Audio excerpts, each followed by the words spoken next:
Zebra 3, Zebra 3. Alerte Action Joe. Alerte Action Joe.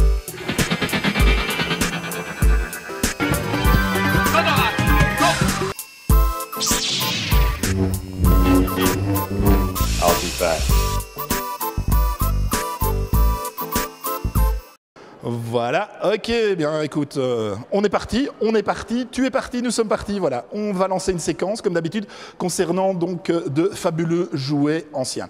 Alors, fabuleux jouets anciens, de nouveau, vous vous rappelez peut-être de moi, en tout cas j'espère que vous me regardez, parce que sinon, les séquences vont disparaître, donc vraiment un maximum de likes, en tout cas sur Facebook. Et aujourd'hui, je vais vous parler donc de knock-off. Alors, qu'est-ce que les knock-off? Les knock-off, en fait, sont des jouets bon marché qui reproduisent des gammes qui étaient beaucoup plus chères à l'époque. Donc voilà. Aujourd'hui, là je fais une petite parenthèse, aujourd'hui nous allons donc présenter cette séquence dans le magnifique cadre de l'ancien palais de justice de la ville d'Arlon, qui est un très très beau bâtiment, comme vous pouvez le voir, qui a été rénové et mis en valeur, et où se tient actuellement, je dis actuellement, début 2019, il faut voir quand vous verrez la séquence. Donc début 2019, une superbe exposition concernant Toulouse-Lautrec. Donc je vous invite à venir la visiter si vous en avez la possibilité. Voilà. Maintenant, on va rentrer dans le vif du sujet et nous allons donc présenter nos sympathiques jouets qui sont présents ici. Donc sympathiques jouets qui font partie de la gamme Steve l'aventurier. Alors, comme le nom l'indique, évidemment, le personnage principal que l'on peut trouver ici s'appelle Steve. Le même personnage que l'on va trouver plus loin, ici, toujours le même Steve. Et donc, ce Steve l'aventurier va avoir toute une série de panoplies, bien entendu, d'aventuriers. À côté de ces panoplies ici d'explorateurs et membres d'un safari, vous avez également, par exemple, le plongeur.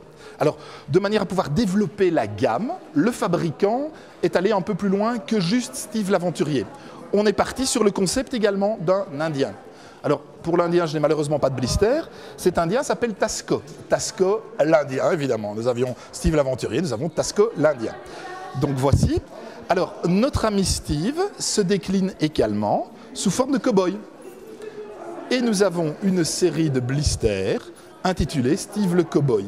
Alors, l'avantage de ces produits à l'époque, c'est que ce sont des produits très bon marché, de fabrication très simple, très basique, qui ne coûtent pas grand-chose à la fabrication et qui, fatalement, ne coûtent pas grand-chose à l'achat.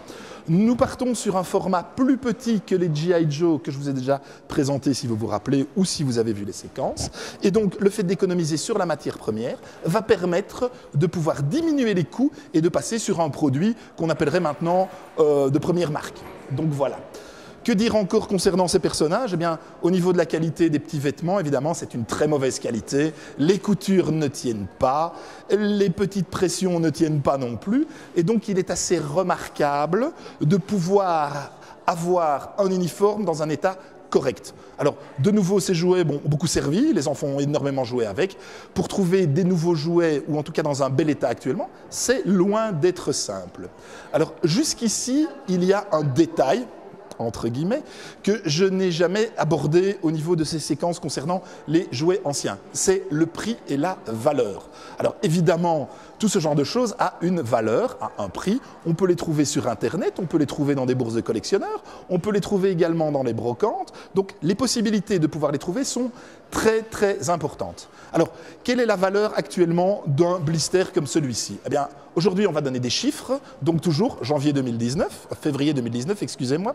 Je suis un peu en arrière. Je suis resté bloqué dans les années 70 dans les jouets. Je suis resté bloqué en janvier au niveau du calendrier. C'est des choses qui arrivent. Et donc, ce genre de choses vaut entre 10 et 15 €. Une figurine nue ou plus ou moins habillée avec un uniforme incomplet comptait également le même prix. Voilà, je pense que pour Steve l'aventurier et ses amis Tasco, Steve le cowboy, on arrive pratiquement à la fin. Encore une petite variété qui existe, c'est Steve le pirate. Donc le même personnage que le cowboy ou que le militaire, mais qui va présenter une barbe et qui sont beaucoup plus difficiles à trouver. Voilà, je pense que pour aujourd'hui, on a fait le tour du sujet et je vous propose de se retrouver par la suite pour un autre sujet. Voilà.